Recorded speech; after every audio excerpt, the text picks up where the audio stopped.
Nanang Gimbal sebut Sandi Permana temperamen, istri sang aktor tak terima, dia yang melototin saya. Nanang Irawan alias Nanang Gimbal buka suara terkait konfliknya dengan aktor Sandi Permana.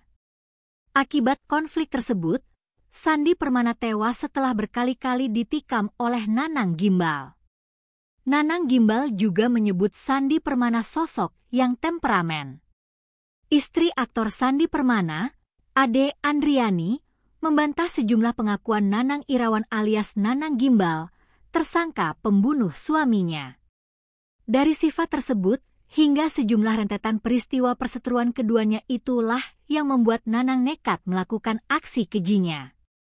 Ade mengatakan bahwa Sandi Permana bukan sosok yang pemarah.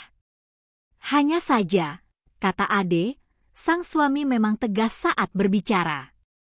Ade juga membantah kalau hubungan suaminya dengan Nanang tak rukun. Menurutnya, pelaku selama ini memiliki sifat tertutup dan pendiam sehingga tidak berbaur dengan warga. Diketahui, aksi keji Nanang ini juga dipicu karena pelaku merasa direndahkan karena ditatap sinis oleh Sandi saat melintas di kawasan perumahannya. Lagi-lagi sang istri juga membantah hal tersebut.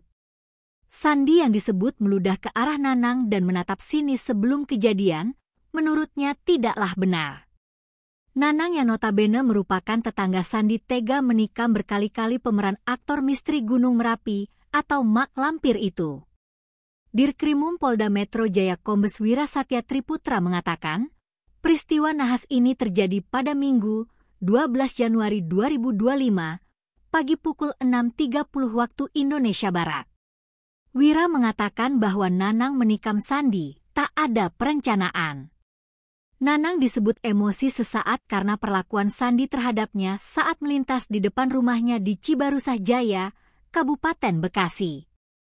Wira mengatakan, Nanang naik pitam karena ditatap sinis oleh Sandi saat di depan rumahnya. Emosi Nanang semakin meluap ketika Sandi meludah ke arahnya. Dari situlah Nanang gelap mata kemudian langsung lari ke kandang ayam dan mengambil sebilah pisau.